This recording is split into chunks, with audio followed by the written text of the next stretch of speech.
Na manhã em que tudo lhe foi arrancado, Eliza Hawthorne manteve a postura ereta por pura força de vontade. Aos 21 anos, aprendeu da forma mais dura que a injustiça não precisa de gritos para ferir. Ela se instala em documentos selados, em vozes educadas demais, em olhares que se desviam para não assumir culpa. O salão da antiga residência Hawthorne estava repleto. Parentes distantes que jamais demonstraram afeto, conhecidos oportunistas que farejavam a desgraça alheia, representantes legais com suas pastas de couro gastas. Todos ali para assistir, em silêncio quase cerimonial, à leitura que decretaria seu fim social. O ar cheirava a cera de abelha das velas e a algo mais pesado, mais denso, o cheiro do fim, do luto social, da mácula que não se lava. O testamento de seu pai fora declarado inválido, as propriedades confiscadas, o nome Hawthorne oficialmente manchado. Cada palavra pronunciada pelo tabelião caía como chumbo sobre seus ombros, mas Eliza não tremeu, não cedeu. Seus dedos, entrelaçados sobre o colo, permaneceram firmes, mesmo quando sentiu as unhas cravarem nas palmas. E o executor daquela sentença usava um sobrenome que Eliza conhecia bem demais. Seu pior inimigo, o homem que 3 anos antes testemunhara contra seu pai perante o Tribunal de Comércio de Londres, alegando irregularidades financeiras que jamais foram plenamente explicadas. O homem cuja palavra bastara para isolar sua família da alta sociedade, como se fossem portadores de peste. Eliza ainda se lembrava do dia. Seu pai voltara para casa cambaleante, não por bebida, mas por devastação. O golpe fora preciso, calculado. Nathaniel Blackwood conhecia cada vírgula das leis comerciais, cada brecha, cada ponto vulnerável, e usara esse conhecimento como lâmina. Agora, 3 anos depois da morte prematura de seu pai, alguns diziam que fora o coração. Mas Eliza sabia que fora o desgosto. Aquele mesmo homem estava ali, não fisicamente presente no salão, mas sua presença pairava como fantasma sobre cada documento, cada carimbo, cada assinatura que transferia tudo o que restava dos Hawthorne para as mãos dos credores. Eliza sentiu o chão desaparecer sob seus pés quando compreendeu que ninguém ali ousaria questioná-lo. A injustiça era confortável demais para quem se beneficiava dela. Confortável, lucrativa, conveniente. Ela não chorou, não implorou. Segurou o queixo erguido, mesmo quando foi informada de que teria apenas 5 dias para deixar a casa onde crescera. 5 dias para apagar 21 anos de memórias. 5 dias para se tornar invisível. Quando saiu, às 3 horas da tarde, sentiu o frio da rua como um aviso. O vento cortante de novembro parecia atravessar-lhe o vestido de luto como se fosse seda. Dali em diante, estaria sozinha. As noites seguintes foram longas. Pensamentos rodavam como carruagens sem destino. O ressentimento queimava, mas algo dentro dela se recusava a quebrar. Eliza não era frágil por natureza. Fora criada para a resiliência. Educada nas artes domésticas, sim, mas também nos livros da biblioteca de seu pai. Conhecia história, filosofia, um pouco de latim. Sabia que mulheres haviam sobrevivido a piores provações, mas saber não aliviava a dor. A pensão onde conseguira abrigo temporário era modesta. Quarto estreito no 3º andar, papel de parede descascando, colchão fino demais. À noite, ouvia os ratos correrem entre as paredes. Durante o dia, costurava para ganhar alguns shillings. Trabalho árduo que lhe deixava os dedos doloridos e os olhos cansados. Era a 3ª noite quando a tempestade chegou. Começou como garoa, mas em minutos transformou-se em dilúvio. O vento uivava pelas frestas da janela mal vedada. Relâmpagos cortavam o céu de Londres, iluminando brevemente o quarto miserável. Foi nesse cenário que o mensageiro apareceu. Um jovem encharcado, tremendo de frio, olhos arregalados como se carregasse notícia do fim do mundo, trazendo um envelope lacrado com selo de cera vermelha. Um selo que Elisa reconheceu imediatamente, o brasão dos Blackwood. Suas mãos tremeram ao abrir. A carta era breve, direta, quase brutal em sua falta de cortesia. Senhorita Hawthorne, sua presença é exigida amanhã ao meio-dia em minha residência na Berkeley Square. Assunto de natureza urgente e inegociável. Uma carruagem será enviada. N. Blackwood. Elisa quase riu. Quase. O destino tinha um senso cruel de ironia. O homem que orquestrara sua ruína agora a convocava como se fosse servo de sua casa. Pensou em recusar, pensou em rasgar a carta e desaparecer na noite londrina. Mas algo, talvez curiosidade, talvez raiva, talvez a última centelha de orgulho, fez com que guardasse o papel. Na manhã seguinte, quando a carruagem chegou, Elisa vestiu seu único vestido apresentável, um cinza escuro que pertencera à sua mãe. Prendeu os cabelos castanhos em um coque austero e entrou. A viagem foi silenciosa.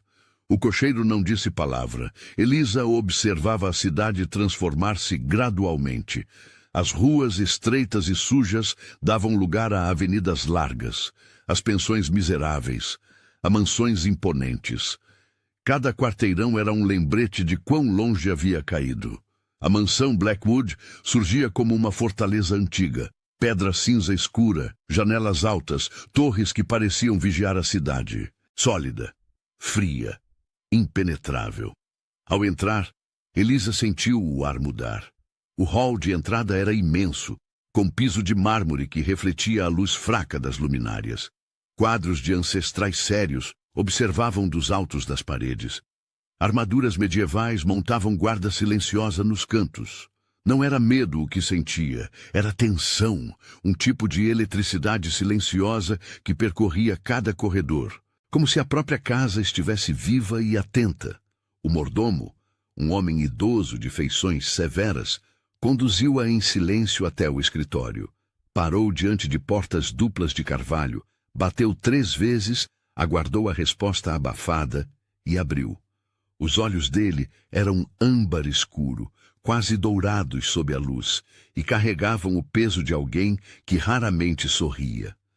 Havia linhas ao redor deles, não de riso, mas de tensão. O maxilar era forte e quadrado, com uma pequena cicatriz que subia do queixo até a orelha esquerda. A boca, uma linha firme. Era o rosto de um homem que aprendera a não confiar, a não ceder, a não sentir. Senhorita Hawthorne, ele disse, e sua voz era grave, modulada, sem calor. Sente-se, por favor. Não era um pedido. Era uma ordem disfarçada de cortesia. Elisa sentou-se na poltrona de couro diante da escrivaninha, mantendo a coluna ereta, as mãos cruzadas sobre o colo. Nathaniel permaneceu de pé por mais alguns segundos, como se medisse cada palavra que estava prestes a pronunciar. Então, finalmente, sentou-se. Colocou as mãos sobre a mesa, dedos entrelaçados. Fixou-a com aquele olhar penetrante que parecia enxergar através das máscaras sociais. Vou ser direto, pois não há tempo para rodeios, começou ele. Preciso de uma esposa. O silêncio que se seguiu foi absoluto. Elisa piscou, certa de que ouvira errado, mas a expressão dele não mudou. Não havia humor, não havia crueldade. Apenas declaração de fato. Perdão? Ela conseguiu dizer, a voz saindo mais rouca que pretendia. Uma esposa, repetiu ele, como se explicasse algo óbvio. Por contrato, um matrimônio de conveniência, se preferir o termo mais honesto. Elisa sentiu a incredulidade dar lugar à raiva. Raiva fria, controlada. Levantou-se abruptamente, a cadeira rangendo contra o piso de madeira. O senhor me convoca aqui, à sua mansão, para propor matrimônio. O senhor que destruiu minha família, que manchou o nome de meu pai, que me reduziu a costurar em quarto de pensão infestado de ratos. Nathaniel não se moveu, mas algo mudou em seus olhos. Talvez o primeiro lampejo de algo próximo a desconforto. Senhorita Hawthorne, por favor, sente-se. Deixe-me explicar. Não. Ela cortou, voz tremendo de fúria contida. O senhor não tem direito de me pedir nada. O senhor tirou tudo de mim. Meu pai morreu de coração partido por causa do que o senhor fez. Minha mãe já havia partido anos antes e eu fiquei sozinha, completamente sozinha. E agora o senhor tem a audácia de me oferecer matrimônio como se fosse favor? Nathaniel ergueu-se também, lentamente, imponente. Mas não avançou. Manteve a distância respeitosa da escrivaninha entre eles. Eu sei perfeitamente ao que a reduzi. Senhorita Hawthorne, ele disse, e havia algo diferente no tom. Não era remorso, mas tampouco era indiferença. Era reconhecimento, admissão tácita de culpa. E é precisamente por isso que esta proposta faz sentido, porque ambos sabemos que nenhum de nós tem muitas opções restantes. Elisa riu, mas era som amargo, sem humor. Opções? O senhor tem fortuna, título social, respeito. Eu não tenho nada. Não somos comparáveis. Não. Nathaniel deu a volta na mesa, mas parou a 3 metros dela. A senhorita acha que fortuna me protege de tudo? Deixe-me ser franco, já que parece valorizar honestidade brutal. Minha reputação está sob ataque. Rumores circulam nos clubes, nos salões, nas salas de chá. Dizem que sou libertino secreto, que mantenho vícios inconfessáveis, que minha fortuna vem de fontes duvidosas. Nada disso é verdade, mas verdade importa menos que fofoca bem contada. Ele cruzou os braços, expressão endurecendo. E sabe o que acontece quando um homem perde reputação em Londres? Seus negócios secam, seus sócios desaparecem, sua palavra deixa de ter valor. Estou à beira de perder tudo que construí, não por fracasso financeiro, mas por julgamento social. Preciso de uma esposa para silenciar esses rumores. Preciso da aparência de normalidade, de estabilidade, de domesticidade. Elisa o estudou, procurando sinais de mentira. Não encontrou nenhum. Ele estava sendo genuinamente honesto, por mais que isso a surpreendesse. E eu? Ela perguntou, voz mais baixa agora. Por que deveria eu aceitar isso? Por que deveria me acorrentar ao homem que destruiu minha vida? Os olhos dele pousaram nos dela com peso quase físico. Ele deu mais um passo. Agora apenas 2 metros os separavam. Porque a alternativa é a rua. Porque sem nome, sem dinheiro, sem proteção masculina, a senhorita não durará 3 meses em Londres. Conheço esta cidade. Conheço seus horrores. Uma mulher sozinha, jovem, sem recursos. Ele hesitou como se as próximas palavras lhe custassem. Sei exatamente o que acontecerá, e por mais que me odeie, e tenho plena consciência de que me odeia, este arranjo lhe devolverá posição social, teto, segurança. Terá criados, roupas adequadas, acesso à sociedade. Não será mais invisível. Elisa sentiu a garganta apertar. Queria negar. Queria cuspir-lhe no rosto e sair dali com o resto de dignidade que lhe restava. Mas ele estava certo. Terrivelmente, brutalmente certo. E o que o senhor ganha com isso? Ela perguntou, forçando a voz a permanecer firme. Além de respeitabilidade falsa? Pela primeira vez, algo próximo de emoção genuína atravessou o rosto dele. Um músculo saltou em sua mandíbula. Os dedos apertaram-se brevemente em punhos antes de relaxarem. Paz, ele disse, voz mais baixa. Silêncio. Uma casa funcional sem as expectativas sufocantes de afeto que não posso oferecer. Sem pressões para corresponder a sentimentos que não sei como sentir. Não posso, ele dissera. Não quero. A diferença era sutil, mas Elisa a captou. Havia algo mais profundo ali. Ferida antiga. Trauma não cicatrizado. O senhor é incapaz de afeto? Ela perguntou, curiosidade sobrepondo-se momentaneamente à raiva. Ou simplesmente escolhe não senti-lo? Nathaniel virou-se, olhando pela janela para os jardins lá fora. Não sei mais distinguir entre incapacidade e escolha, admitiu, e era a confissão que provavelmente nunca fizera a ninguém. Há muito tempo decidi que sentir era perigoso, que permitir-se importar-se era abrir porta para a perda inevitável. E perda. Sua voz falhou por uma fração de segundo. Perda é algo que não pretendo experimentar novamente. Silêncio caiu entre eles. Não hostil, mas denso, carregado de histórias não contadas. Sobrevivência, para ambos, Nathaniel disse finalmente, virando-se para encará-la novamente. É isso que ofereço. Nada mais, nada menos. E então, ele explicou. Com a mesma precisão cirúrgica que usara para destruir seu pai, Nathaniel delineou a situação. Rumores haviam começado a circular sobre sua vida privada. Diziam que era desviante, que mantinha vícios secretos, que sua fortuna vinha de fontes ilegais. Nada disso era verdade, mas a verdade importava menos que a percepção.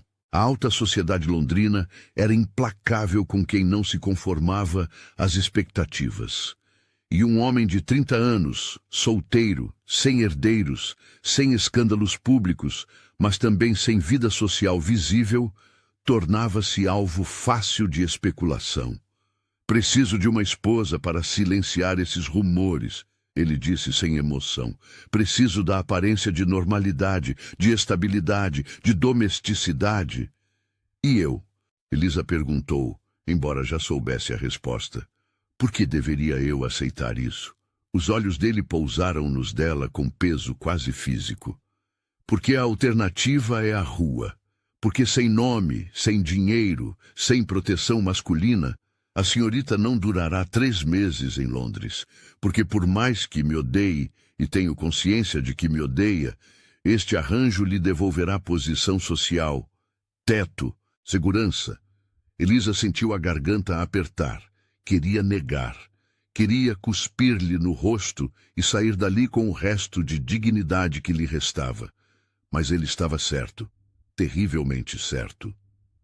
E o que o senhor ganha com isso? Ela perguntou, voz baixa, mas firme. Além de respeitabilidade, pela primeira vez, algo próximo de emoção atravessou o rosto dele. Um músculo saltou em sua mandíbula. Paz. Silêncio. Uma casa funcional sem as expectativas sufocantes de afeto que não posso oferecer. Não posso, ele dissera. Não, não quero. A diferença era sutil, mas Elisa a captou. Haverá regras, ele continuou retomando o tom mecânico. Quartos separados, aparências públicas mantidas, liberdade privada respeitada. Após 5 anos, caso desejemos, o matrimônio pode ser dissolvido discretamente. Até lá, a senhorita terá acesso a recursos, roupas adequadas e será tratada como a senhora Blackwood em todas as circunstâncias. Era um contrato comercial, frio, calculado, sem ilusões. Eliza fechou os olhos por um momento.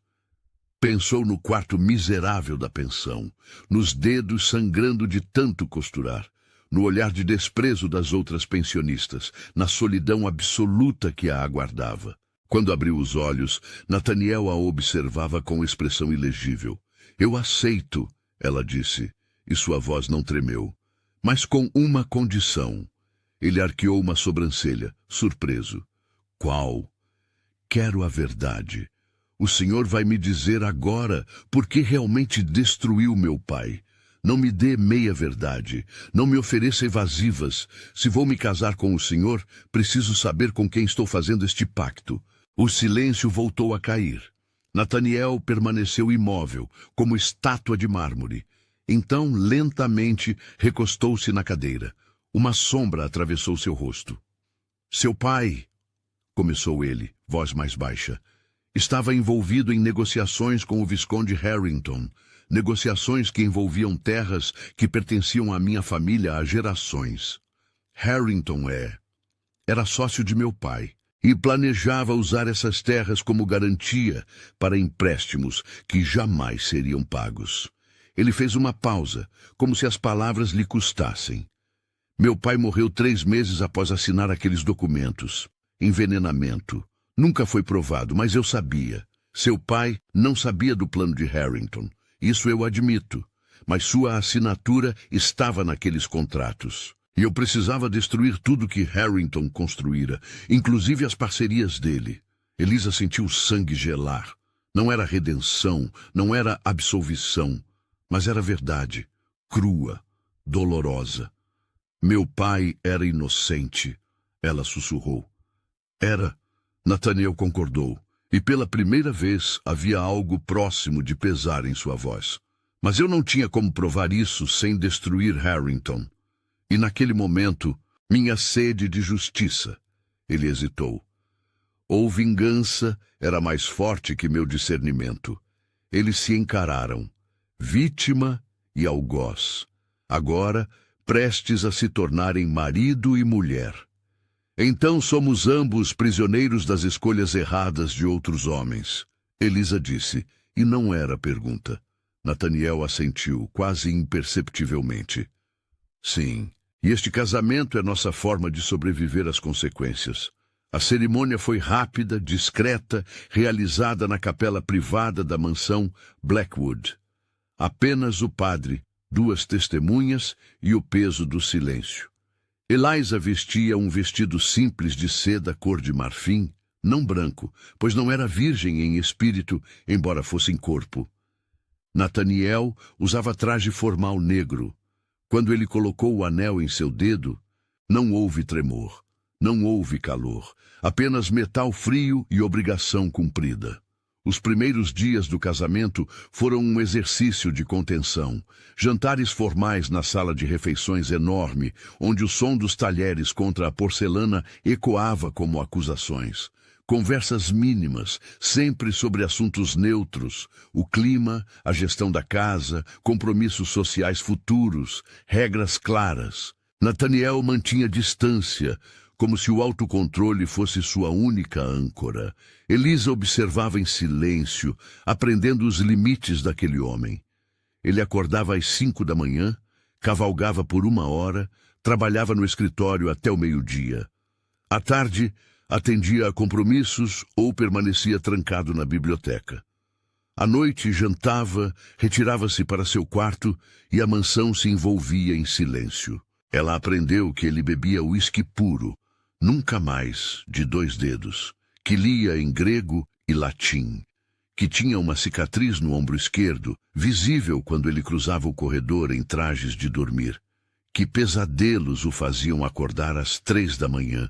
Ela ouvia os passos dele no andar de cima, caminhando de um lado para outro. A convivência, porém, trouxe fissuras inesperadas. Na biblioteca, um recinto imenso com 2 andares distantes que iam do chão ao teto, Elisa costumava ler nas tardes chuvosas. Sua voz, quando lia em voz baixa para si mesma, tinha uma qualidade particular. Firme, mas melódica. Calma, mas envolvente. Nathaniel fingia não ouvir. Sentava-se em sua poltrona de leitura do outro lado da sala, concentrado em documentos legais ou relatórios financeiros, mas algo naquela presença o desarmava. A mansão sempre fora silenciosa, mas era um silêncio morto, pesado. Com Elisa ali, o silêncio tornava-se diferente, vivo, quase confortável. Ele, que sempre vivera cercado de estratégias e suspeitas, sentia-se inexplicavelmente em paz naqueles momentos. A tensão não estava no toque, estava na antecipação, no quase. No dia em que Elisa subiu na escada da biblioteca para alcançar um volume no andar superior, Nathaniel estava passando logo abaixo. A escada oscilou.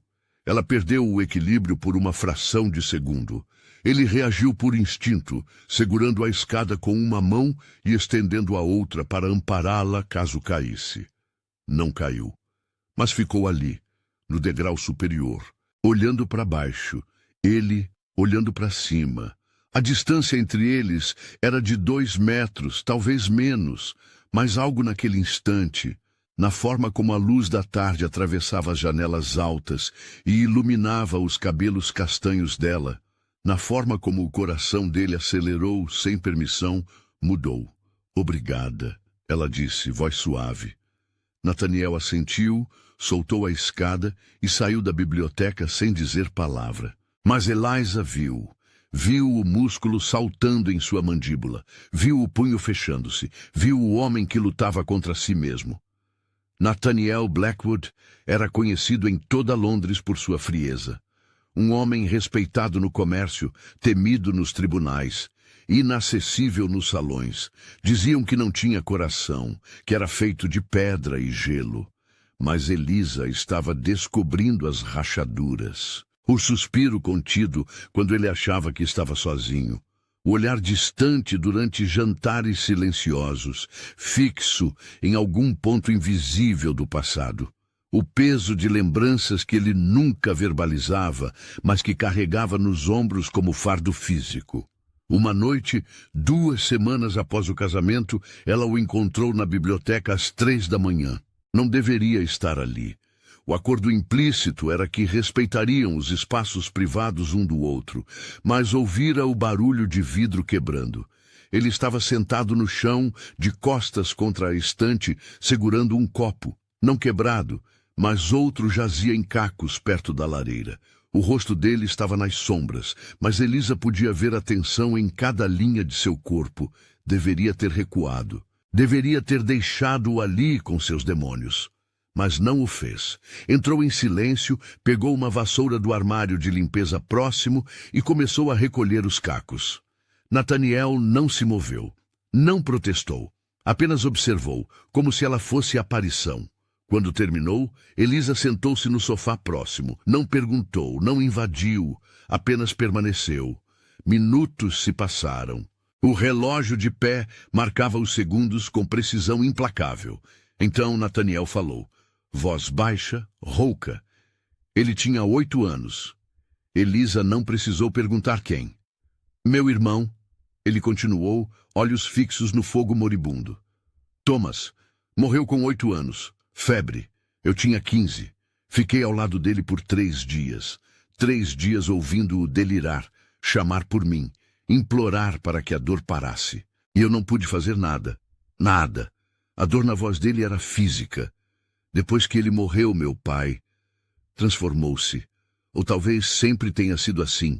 E eu era jovem demais para perceber. Tornou-se obcecado com legado, com fortuna, com poder. Como se isso pudesse compensar a perda. E eu aprendi com ele. Aprendi que sentir era perigoso, que amar era fragilidade, que a única forma de sobreviver era não permitir que nada importasse. Ele virou o rosto para ela, e à luz fraca das brasas, Eliza viu algo que nunca esperara ver. Vulnerabilidade. Então a senhorita compreende, ele disse quase sussurrando. Por que este casamento precisa ser como é? Por que não posso oferecer mais que isto? Porque oferecer mais seria permitir-se sentir novamente, Eliza completou, e não era acusação, era compreensão. Nathaniel fechou os olhos. Eles não disseram mais nada naquela noite, mas algo mudou, imperceptível, mas real. A virada veio 2 semanas depois, de forma súbita e brutal. Nathaniel adoeceu. Começou como resfriado, espirros, tosse leve. Ele ignorou, continuou trabalhando, cavalgando sob chuva, atendendo compromissos, até que o corpo cobrou o preço. A febre chegou durante a noite, alta, violenta, implacável. Eliza estava em seu quarto, preparando-se para dormir, quando ouviu o baque surdo, forte demais para ser objeto caindo. Pesado demais para ser acidental. Colocou o roupão apressadamente e saiu ao corredor. Luzes de velas se acendiam em sequência. Criados emergiam de seus aposentos, assustados. O mordomo, Sr. Pemberton, homem idoso, mas ainda ágil, já descia as escadas correndo. Nathaniel estava caído no corredor do andar de baixo, próximo à porta do escritório, inconsciente. A pele de seu rosto, que normalmente tinha o tom saudável de quem cavalgava ao ar livre, estava pálida como cera, mas as bochechas ardiam em febre. Elisa não pensou, apenas agiu. Desceu as escadas correndo, ajoelhou-se ao lado dele. "Chame o médico", ordenou a Pemberton, voz firme apesar do medo apertando seu peito. "Agora. E vocês?" Virou-se para duas criadas que observavam, paralisadas. "Tragam água fria, toalhas limpas e preparem o quarto dele." Elas hesitaram apenas um segundo antes de correrem para cumprir as ordens. Nathaniel foi carregado para o quarto. Elisa seguiu, ignorando os olhares de surpresa dos criados. Não era apropriado esposa no quarto do marido antes que o matrimônio fosse consumado. Mas propriedade social parecia irrelevante diante de homem febril e inconsciente. O quarto dele era austero. Cama de dossel com cortinas escuras, móveis de mogno pesado, poucos ornamentos. Funcional, masculino, sem aconchego. O médico demorou uma eternidade para chegar. Na realidade, foi menos de 1 hora, mas cada minuto arrastava-se como hora inteira. Elisa permaneceu ao lado da cama, trocando compressas frias na testa dele, observando a respiração irregular, o suor que encharcava os travesseiros. Ele murmurava coisas incompreensíveis, nomes que ela não reconhecia, súplicas fragmentadas. Uma vez gritou, som agudo, desesperado, que fez Elisa estremecer. Quando o Dr. Harrison finalmente chegou, homem de 60 anos, carrancudo, com cheiro de tabaco e antisséptico, examinou o paciente com eficiência brusca. Verificou o pulso, a respiração, a temperatura. Pressionou o abdômen, ouviu o peito com estetoscópio frio. O diagnóstico foi pronunciado com a frieza de quem já vira demais. Pneumonia. Estágio avançado. Deve ter ignorado os sintomas por dias. Ele vai... Elisa começou, mas não conseguiu completar a pergunta. Dr. Harrison a encarou. Viu uma esposa jovem, vestida apenas em camisola e roupão, cabelos soltos, olhos arregalados de medo. Depende. As próximas 72 horas serão decisivas. Mantenham-no aquecido.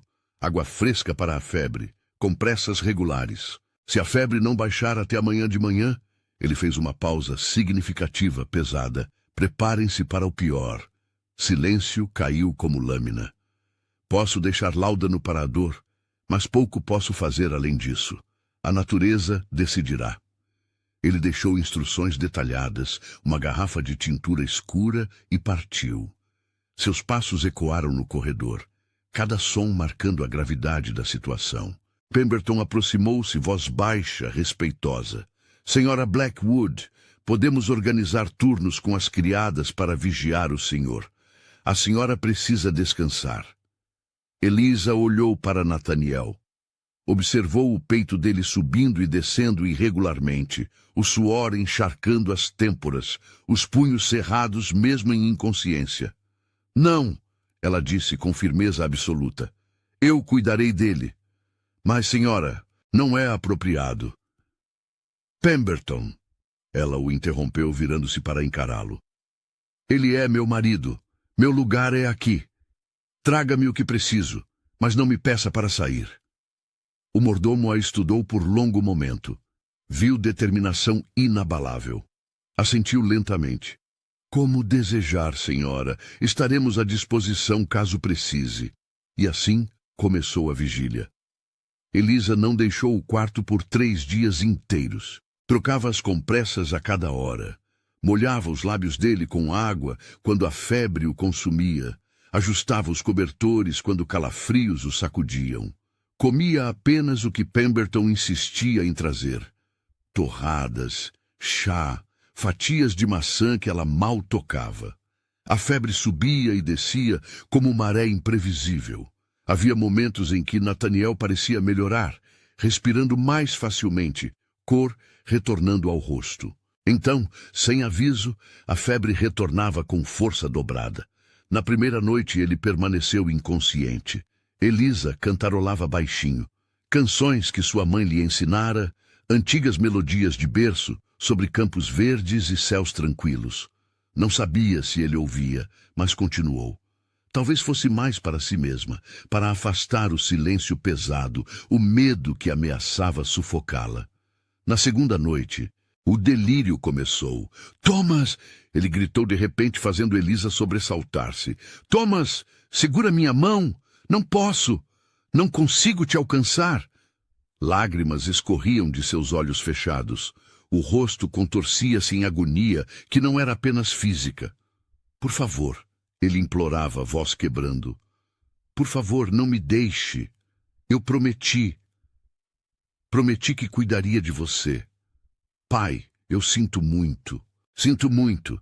Não consegui salvá-lo. Não consegui. Elisa sentiu o coração apertar. Pegou as mãos dele, quentes demais, trêmulas, e segurou com firmeza. Nathaniel, ela chamou, voz clara, penetrante. Escute minha voz. Você não está sozinho. Thomas não está sozinho. Está em paz. E você? Você vai ficar bem. Eu estou aqui. Não vou deixá-lo. Ele não respondeu, mas os dedos dele apertaram os dela com força surpreendente. Você não está sozinho, ela repetiu, como mantra, como oração. Eu estou aqui. Você não está sozinho. Repetiu até a voz falhar, até a garganta doer, até que finalmente ele pareceu acalmar-se, afundando em sono mais profundo. Na terceira manhã, quando a luz pálida da madrugada começava a filtrar-se pelas cortinas pesadas, algo mudou. Nathaniel abriu os olhos lentamente, desorientado. Viu o teto do quarto. Depois virou a cabeça e a viu ali, sentada na cadeira ao lado da cama, cabelos desfeitos escapando do coque, olheiras profundas, vestido amarrotado. Mas de pé, presente, real. Você ficou, ele disse, voz rouca, quase inaudível. Elisa assentiu. Fiquei. Por quê? Ela pensou na resposta. Poderia ter dito, porque é meu dever, ou porque foi o que prometemos, ou qualquer outra mentira educada. Mas algo na vulnerabilidade dele, na forma como a olhava, sem máscaras, sem defesas, pediu verdade. Porque ninguém deveria enfrentar a escuridão sozinho, ela disse. Nem mesmo você. Algo nos olhos dele mudou. Não era gratidão apenas. Era reconhecimento. Como se, pela primeira vez em anos, alguém o visse de verdade. Os dias seguintes foram diferentes. A recuperação foi lenta, mais lenta do que Nathaniel gostaria. Ele não era paciente exemplar. Tentava levantar-se antes do tempo, insistia em trabalhar da cama, ficava irritado com a própria fraqueza. Mas Elisa não cedeu. Precisa comer, ela disse numa tarde, trazendo caldo de galinha e pão fresco. Preciso trabalhar. Ele resmungou, apontando para a pilha de documentos sobre a mesinha de cabeceira. Há contratos esperando, decisões que não podem ser adiadas. Os contratos esperarão. As decisões podem ser tomadas quando estiver saudável. Agora, coma. Ele a encarou, boca abrindo-se para protestar. Mas havia algo no olhar dela, determinação inabalável, mas também preocupação genuína, que o fez calar. Pegou a colher resignado. Elisa sentou-se na cadeira próxima, observando-o com atenção de enfermeira. Para de me observar assim, ele murmurou entre colheradas. Não sou criança. Está se comportando como uma, ela respondeu, e havia o mais leve traço de diversão na voz. Nathaniel ergueu os olhos, surpreso. Era uma provocação. Da esposa que mal falava com ele até 2 semanas atrás, algo próximo de sorriso tocou seus lábios antes que pudesse contê-lo. Cuidado, Sra. Blackwood. Está começando a parecer que se importa. Seria terrível e inconveniente se morresse agora. Ela retrucou, mantendo o tom neutro, mas com brilho nos olhos. Depois de todo o trabalho que tive para mantê-lo vivo, ele riu. Foi som baixo, rouco, mas era riso. Real. Elisa sentiu algo aquecer-se dentro de si. Era a primeira vez que o ouvia rir. Nos dias seguintes, estabeleceu-se nova rotina. Nataniel permanecia no quarto, ainda fraco demais para descer. Elisa trazia-lhe livros da biblioteca, conversava sobre filosofia e história, permitia-lhe manter a mente ativa enquanto o corpo curava. E pela primeira vez, conversaram de verdade. "O que te fez estudar Voltaire?" Ele perguntou numa tarde, folheando o exemplar que ela trouxera. Elisa estava bordando próximo à janela, trabalho manual que suas mãos conheciam tão bem que podia fazê-lo sem pensar. "Meu pai", ela respondeu, voz suave com memória. Ele acreditava que mulheres deveriam ser educadas tanto quanto homens. Dizia que inteligência não tinha gênero, apenas oportunidade. Então me ensinou tudo o que sabia: história, filosofia, um pouco de latim, matemática suficiente para gerir uma casa ou, se necessário, um negócio. Nataniel a observou com atenção renovada. Ele era homem à frente de seu tempo? Era, ela concordou, voz engrossando ligeiramente. E foi destruído por isso, por confiar, por acreditar que honestidade e trabalho árduo eram suficientes. Silêncio caiu. Nataniel poderia ter desviado o assunto. Poderia ter permanecido confortavelmente distante, mas algo, talvez a vulnerabilidade recente, talvez a forma como ela cuidara dele, o compeliu à honestidade. "Elisa", ele disse, usando seu nome próprio pela primeira vez. "Eu lamento, profundamente, não apenas pelas palavras convencionais, mas verdadeiramente. Seu pai era inocente, e eu, na minha arrogância, na minha sede de vingança, destruí homem bom. Não há palavras suficientes para pedir perdão, mas... Pare!" Ela o interrompeu, levantando a mão. Colocou o bordado de lado e aproximou-se da cama. "Você não precisa, não agora. Quando estava delirando, ouvi suas súplicas, seus remorsos. Ouvi um homem atormentado por perdas que não conseguiu prevenir. Não o perdoo completamente, não ainda. Mas começo a entender." Ela sentou-se na beirada da cama, mantendo distância respeitosa, mas presente. "Todos carregamos dor. Todos fazemos escolhas que desejamos poder desfazer. A questão é o que fazemos depois, como seguimos em frente." Nataniel a olhou como se a visse pela primeira vez. Não como esposa de conveniência, não como ferramenta para a respeitabilidade social, mas como pessoa, complexa, forte, surpreendentemente compreensiva. "Como você faz isso?" ele perguntou, voz baixa. "Como não me odeia?" Elisa considerou a pergunta com seriedade. "Porque o ódio é fardo pesado demais para carregar pela vida inteira", ela disse finalmente.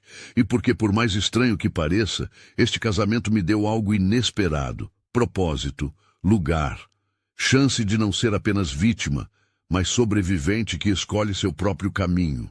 Eles ficaram ali, olhando-se, algo não dito pairando no ar entre eles. Nataniel ergueu a mão lentamente, hesitante, e tocou os dedos dela brevemente antes de recuar. "Obrigado", ele disse, "por ficar, por cuidar, por ser você." Elisa sorriu. Foi sorriso pequeno, mas real. "De nada, marido."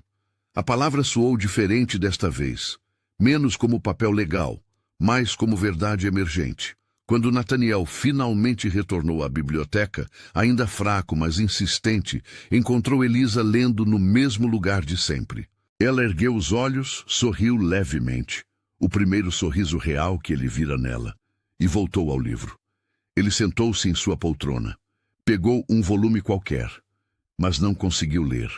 Observava-a de relance, notando detalhes que haviam escapado antes.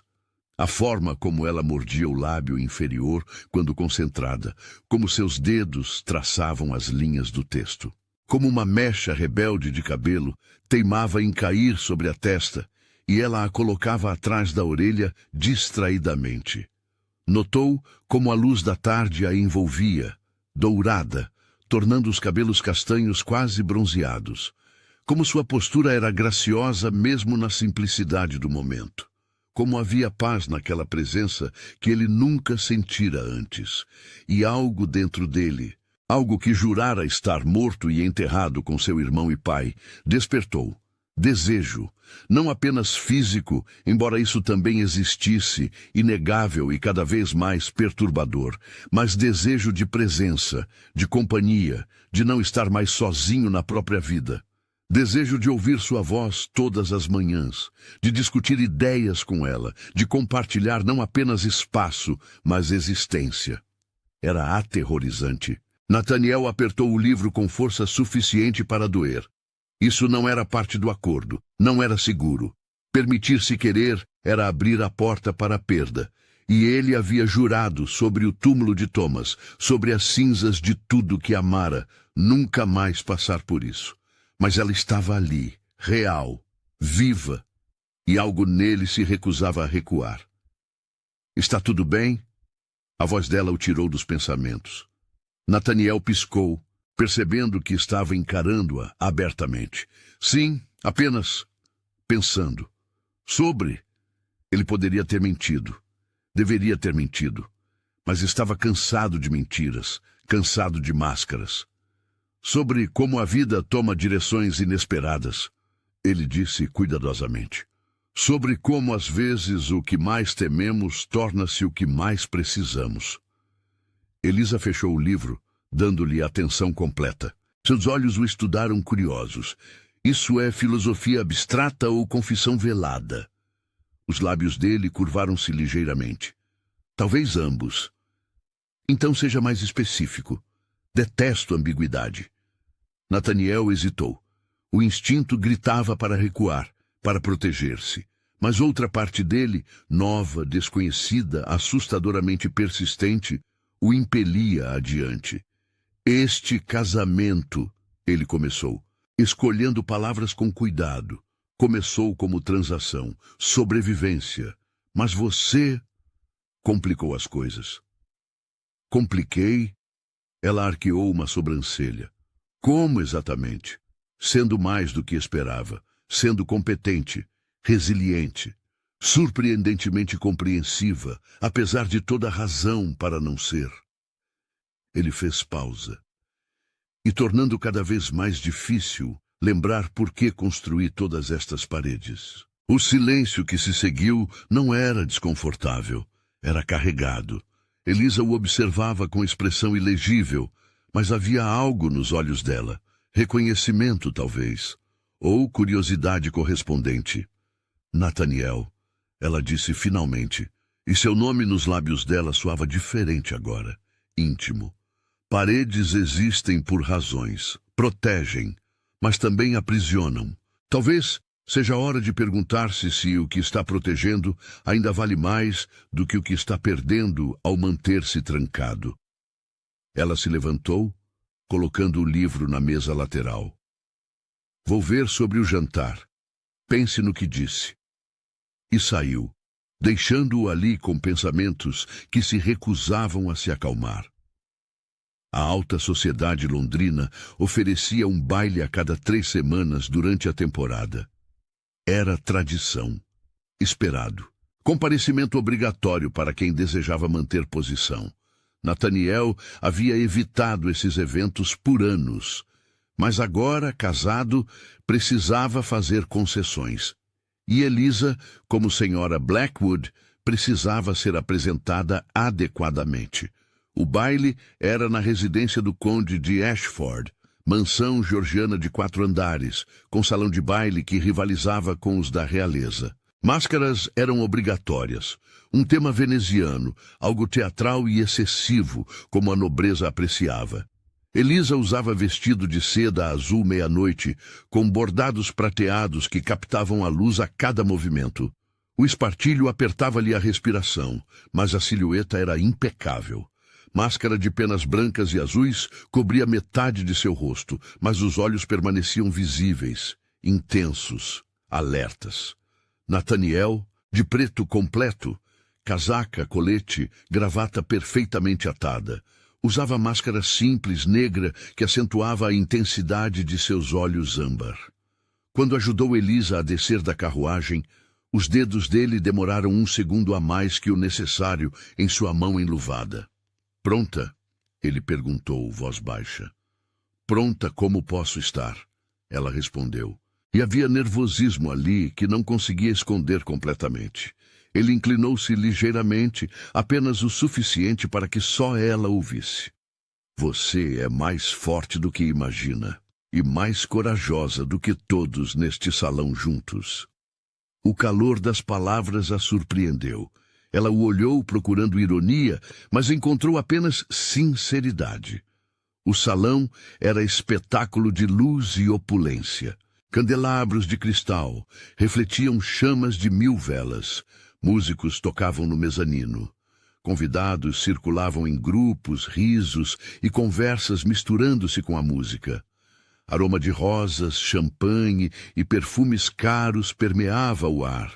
Nathaniel mantinha-se próximo dela, mão apoiada levemente em suas costas enquanto circulavam. Cumprimentos formais, reverências, sorrisos que não alcançavam os olhos de ninguém. Era teatro social, em sua forma mais refinada. É sufocante, ela murmurou entre um cumprimento e outro.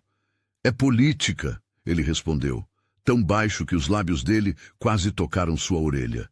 Sobrevivência sob outra forma, mas não por muito mais tempo. Depois desta noite, poderá escolher quais eventos frequentar. Nós, ela corrigiu, nós poderemos escolher. Algo nos olhos dele mudou.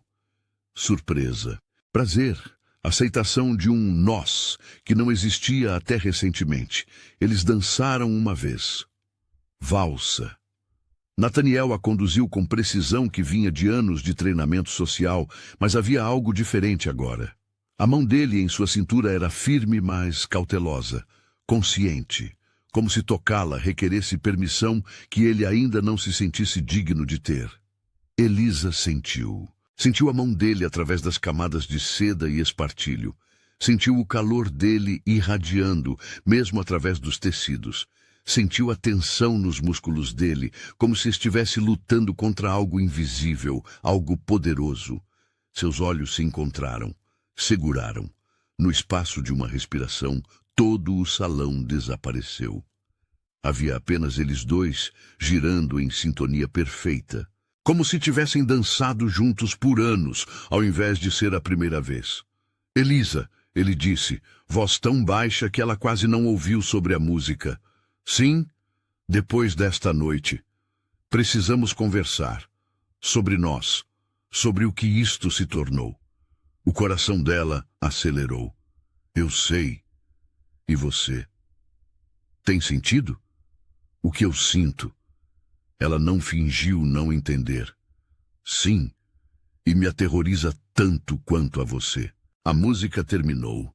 Eles pararam, mas demoraram um segundo a mais para se separar. Quando finalmente o fizeram, ambos estavam respirando mais rápido que o exercício justificava. Nathaniel foi abordar alguns associados comerciais, parte do teatro social que precisava manter. Elisa precisava de ar. Então caminhou até os jardins do terraço através das portas francesas abertas. O ar noturno era frio, cortante, refrescante. Londres brilhava ao longe, pontos de luz na escuridão como estrelas terrenas. Ela respirou fundo, sentindo o aperto do espartilho afrouxar ligeiramente, a adrenalina da dança dissipando-se. Foi quando ouviu as vozes. 2 homens, escondidos atrás da balaustrada de pedra ornamentada, conversando em tom que pretendiam ser baixo, mas que a acústica do terraço amplificava. Ela reconheceu uma das vozes imediatamente. Visconde Harrington. Voz arrastada, confiante demais, de homem que nunca enfrentara consequências. Elisa recuou instintivamente para as sombras próximas a uma coluna de mármore. Documentos falsificados foram queimados, é claro. Harrington estava dizendo. Ninguém pode provar nada agora, mas o velho Hawthorne nunca soube. Assinou porque confiava, idiota sentimental. Acreditava que honestidade importava nos negócios. Ele riu, som áspero, cruel. Imagina morrer acreditando em contos de fadas. A outra voz, que Elisa não reconhecia, riu também. Riso nervoso, desconfortável. Mas o escândalo destruiu-o, e Blackwood foi ferramenta perfeita. Você o manipulou magistralmente. Blackwood. Harrington soou quase entediado. O jovem Blackwood era tão previsível, obcecado com vingança pelo pai. Tudo o que precisei foi plantar evidências certas, sussurrar nos ouvidos certos, e ele fez todo o trabalho sujo por mim. Destruiu Hawthorne, e assim limpou meu rastro perfeitamente, e nem percebeu que estava sendo usado. Elisa sentiu o sangue gelar nas veias. O coração disparou. Cada palavra era a adaga. Cada revelação, uma confirmação de suspeitas que ela mal ousara formular. E se isso vier à tona? A outra voz disse, hesitante, se alguém investigar. Não virá. Harrington disse com confiança absoluta. Hawthorne está morto há 3 anos. A filha, ironicamente, casou-se com Blackwood. E eu tenho imunidade parlamentar. Além disso, queimei todas as provas. Está encerrado, completamente encerrado. Eles riram. Riram da morte de seu pai, da manipulação de Nathaniel, da destruição de vidas como se fosse jogo divertido. Elisa recuou, silenciosa, tremendo, não de medo, de fúria. Fúria que ameaçava consumi-la, transformá-la em algo irreconhecível. Precisou de força monumental para não confrontá-los ali mesmo. Virou-se e caminhou de volta para o salão com passos controlados. Embora cada fibra seu ser gritasse para correr. Encontrou o próximo à sala de bilhar, em conversa animada com 2 lordes sobre política comercial. Ela se aproximou, interrompendo sem cerimônia, sem pedir licença. Nathaniel, precisamos conversar. Agora. O uso do nome próprio, o tom urgente, a palidez de seu rosto, tudo isso fez sua expressão endurecer imediatamente. Ele se desculpou aos lordes com educação rápida e seguiu-a até um corredor vazio, parcialmente escondido por uma cortina pesada de veludo. O que aconteceu? Ele perguntou, mãos instintivamente segurando seus braços, verificando se estava machucada. Alguém te incomodou? Quem? Ouvi, ela disse, voz trêmula de raiva contida. Ouvi Harrington, no terraço, confessando tudo. E contou, cada palavra, cada detalhe maldito. Viu a transformação em seu rosto, a fúria contida dando lugar a algo mais frio, mais perigoso, cálculo letal. Harrington, ele disse o nome como veneno. Sempre soube que havia algo mais, mas sem provas. Agora sabemos, Elisa disse, e sua voz tremia. O meu pai era inocente. Você o destruiu por causa de mentiras, e Harrington está livre, protegido, rindo. Nathaniel não tentou se defender. Não ofereceu desculpas. Sabia que não havia palavras para aquilo. Vou corrigi-lo, ele disse finalmente, abrindo os olhos. Não sei como ainda, mas vou, prometo. Elisa o encarou. Viu a determinação ali. E algo mais. Remorso real. Não performático. Verdadeiro.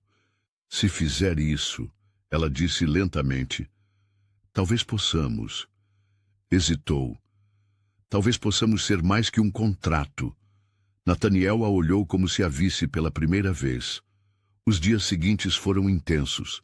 Nathaniel trancou-se no escritório, mobilizando todos os recursos à sua disposição. Investigadores privados foram contratados. Arquivos antigos, revistos. Testemunhas localizadas. Elisa não ficou passiva. Usando sua posição como senhora Blackwood, conseguiu acesso a círculos sociais onde as esposas conversavam livremente. E esposas sabiam de coisas, muitas coisas. Foi a condessa de Wexford quem forneceu a peça final. Em conversa aparentemente casual, mencionou que sua falecida irmã fora secretária de Harrington anos atrás. E deixara cartas. Cartas que nunca foram abertas, guardadas em um baú no sótão. Nathaniel obteve permissão para examinar essas cartas. E lá estava. Prova documental. correspondência entre Harrington e um falsificador conhecido, referências explícitas aos documentos forjados, instruções para implicar Hawthorne. Mas não era suficiente. Harrington tinha proteção, imunidade, recursos. Nathaniel precisava de algo mais. Precisava de um palco, de testemunhas, de pressão pública tão grande que nem imunidade parlamentar resistisse. A resposta veio de Elisa. O baile de inverno, ela disse certa noite enquanto jantavam. Semana que vem, todos estarão lá, toda a nobreza, todo o poder político. Se conseguirmos apresentar as provas ali, publicamente, ele não terá como escapar. Nathaniel considerou. Era arriscado. Poderia virar-se contra eles, mas era a única chance. Teremos uma oportunidade apenas, ele disse. Se falharmos. Não falharemos, Elisa o interrompeu, e havia convicção absoluta em sua voz. Não desta vez. O baile de inverno era o evento da temporada. Realizado no Palácio de Westminster, reunia não apenas a nobreza, mas membros do parlamento, magistrados, até membros da família real. Nathaniel e Eliza chegaram pontualmente. Ela usava vestido vermelho rubi, escolha deliberada, cor de justiça e retribuição. Ele, de casaca preta, carregava um pequeno estojo de couro sob o braço. Circularam, cumprimentaram. Nathaniel identificou os alvos. Lord Chancellor, 3 magistrados da Corte Suprema, 2 duques influentes e um primo distante da rainha. Harrington estava ali, obviamente. Confiante, sorridente, rodeado de bajuladores. Às 10 horas, após os discursos formais e antes das danças, Nathaniel fez seu movimento. Interrompeu uma conversa entre o Lord Chancellor e 2 magistrados. Educadamente, mas firmemente, apresentou-se. Apresentou Elisa e solicitou um momento. Milord, começou voz clara projetada. Tenho em minha posse documentos que evidenciam fraude substancial cometida por membro deste parlamento. Fraude que resultou na morte de homem inocente e na destruição de família honrada. O burburinho começou. Cabeças viraram. Harrington, do outro lado do salão, congelou. Senhor Blackwood, o Chancellor disse, voz controlada, mas com irritação latente, este não é o local apropriado para... Com o devido respeito, milord, é exatamente o local apropriado, porque o acusado utilizou sua posição neste mesmo parlamento para proteger-se de consequências. E a única forma de trazer justiça é sob os olhos de pares que não possam ignorá-la. Ele abriu o estojo, retirou as cartas. Uma a uma leu trechos em voz alta. Nomes, datas, valores, instruções explícitas para forjar documentos. Elisa permanecia ao lado dele, mão leve em seu braço, presença silenciosa, mas essencial. Quando terminou, o silêncio no salão era absoluto, até a orquestra parara de tocar. Visconde Harrington, Nathaniel chamou, voz ecoando. Gostaria de responder a essas acusações? Harrington tentou compor-se. Sorriu, mas era sorriso de animal encurralado. Blackwood, sempre tão dramático. Essas cartas são obviamente falsificadas. Tentativa desesperada de... São autenticadas. Elisa falou pela primeira vez, e sua voz era cristalina. Minha sogra, a falecida senhora Blackwood, mantinha correspondência com a irmã da condessa de Wexford, que trabalhou como sua secretária. Estas cartas foram preservadas, datadas e examinadas por 3 peritos independentes. Suas tentativas de desacreditá-las apenas confirmam o que já sabemos, que o senhor é covarde além de criminoso. O impacto foi devastador, não apenas pelas palavras, mas pelo fato de virem de mulher, de esposa respeitável, de alguém que deveria permanecer silenciosa. O Lord Chancellor pegou as cartas, examinou, passou aos magistrados. Um por um, leram. Um por um, endureceram as expressões. Visconde Harrington, o Chancellor disse finalmente, voz grave. Estas acusações são extremamente sérias. Serão investigadas formalmente. Sugiro que não deixe o país. Não era prisão, mas era ruína, social, política, definitiva. Harrington tentou falar, mas não havia palavras. Tentou sair com dignidade, mas os convidados se afastavam como se fosse leproso. Nathaniel e Elisa permaneceram onde estavam. Ela sentiu as pernas fraquejarem, a adrenalina começando a dissipar. Ele notou, envolveu-a pela cintura, discreto, mas firme. Conseguimos, ela sussurrou. Você conseguiu, ele corrigiu. Eu apenas segui sua liderança, e havia verdade absoluta naquelas palavras. Os dias seguintes transformaram-se em redemoinho. Jornais publicaram a história. Investigações foram abertas. Harrington foi preso, acusado formalmente de fraude, falsificação e conspiração. O nome Hawthorne foi oficialmente limpo. Um pedido público de desculpas foi emitido. As propriedades confiscadas, restituídas. Elisa foi reabilitada, não mais a filha arruinada do comerciante desonrado.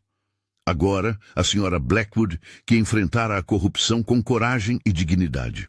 Mas a verdadeira transformação aconteceu dentro da mansão Blackwood. Na semana seguinte ao baile, Nathaniel procurou Elisa na biblioteca. Era fim de tarde, luz dourada entrando pelas janelas altas. Ela lia como sempre, mas ergueu os olhos ao ouvi-lo aproximar. Ele parou a poucos passos. Parecia diferente, menos rígido, mais humano. Elisa, começou, usando seu nome próprio pela primeira vez. Preciso dizer algo. Ela fechou o livro, colocou-o no colo, esperou. Quando propus este casamento, ele continuou, era transação, sobrevivência, conveniência. Eu não esperava. Hesitou, procurando palavras.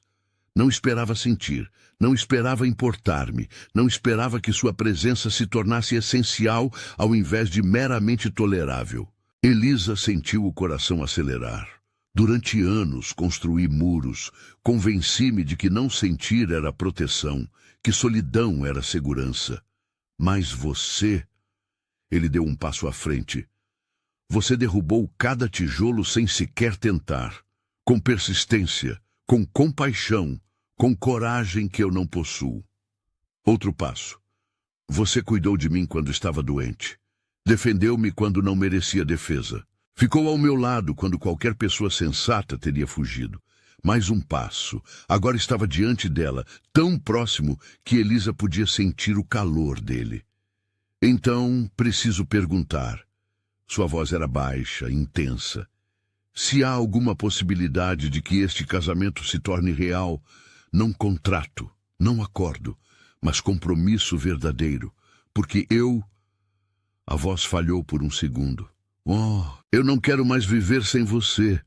Elisa ergueu-se. O livro caiu no chão esquecido. Olhou nos olhos dele e viu verdade. Viu medo também. Medo de rejeição. De não ser suficiente. De ter esperado demais. Nathaniel, ela disse.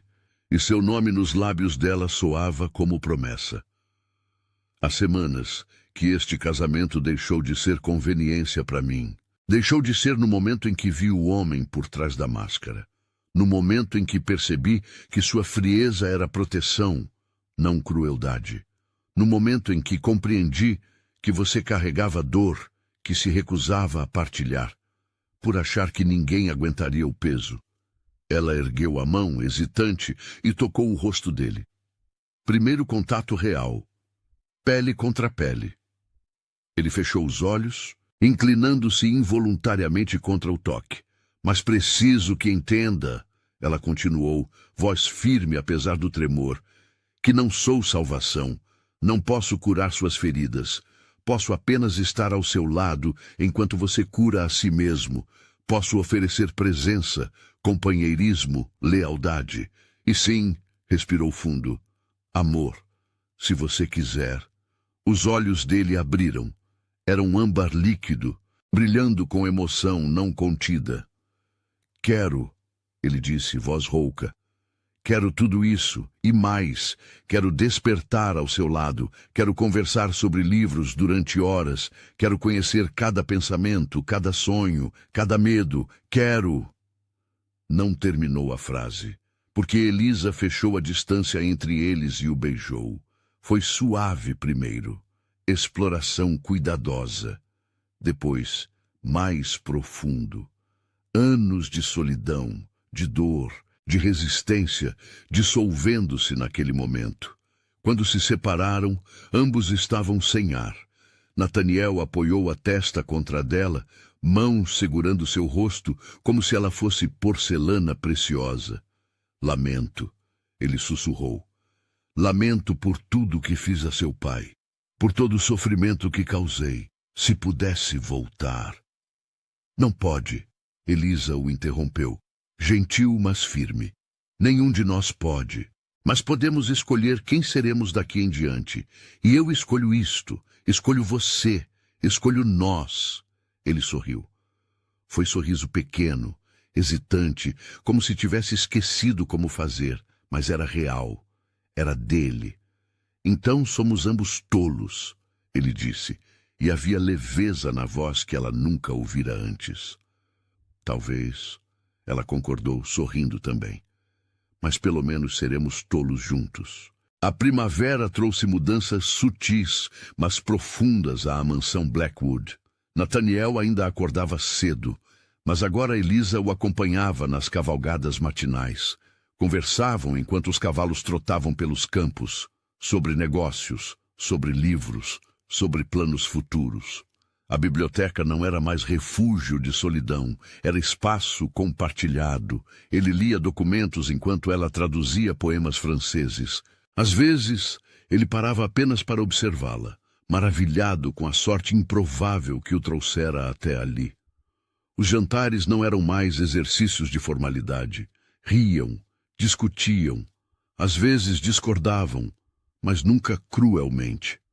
A sociedade londrina, sempre ávida por novidades, comentava a transformação de Nathaniel Blackwood.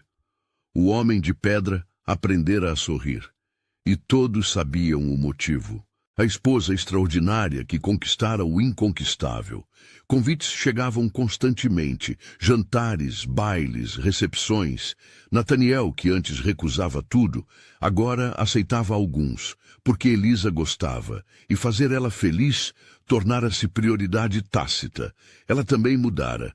Nathaniel a envolvera nos negócios, descobrindo que ela tinha mente afiada para números.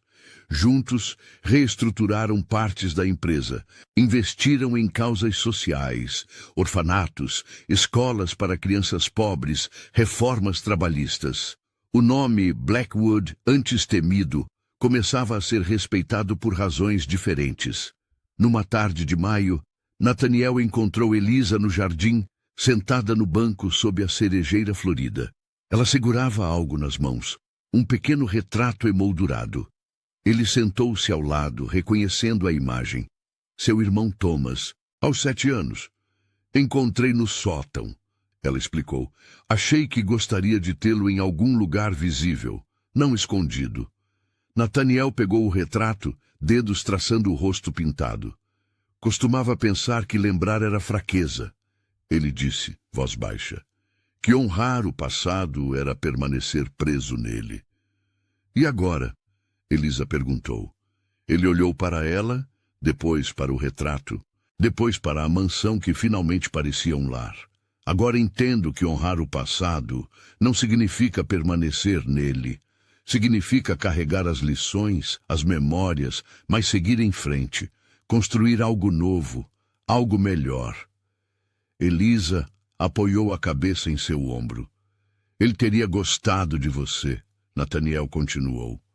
Thomas era gentil, curioso, teimoso, como você. Ela sorriu. Gostaria de tê-lo conhecido. Ele teria adorado você.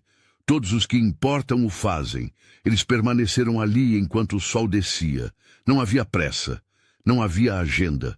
Apenas um momento, compartilhado, valorizado. Quando finalmente levantaram-se para retornar à casa, Nathaniel parou, segurou a mão dela e disse, Eliza Blackwood, minha esposa, minha igual, minha escolha diária. Obrigado por ter ficado, por ter acreditado. por ter me ensinado que viver não é apenas sobreviver. Ela entrelaçou os dedos nos dele. Nathaniel Blackwood, meu marido, meu companheiro, minha jornada. Obrigada por ter permitido que eu ficasse, por ter se arriscado, por ter me mostrado que amor não é fraqueza, mas a coragem mais difícil. E quando caminharam juntos para dentro da casa, ficou claro para qualquer observador. O ódio fora apenas prólogo, a conveniência apenas ponte. O que construíram juntos, tijolo por tijolo, palavra por palavra, escolha por escolha, era algo muito mais raro, muito mais valioso. Era compromisso eterno, construído em injustiça, forjado em resistência, consolidado em verdade. Era amor, real, imperfeito, mas indestrutível.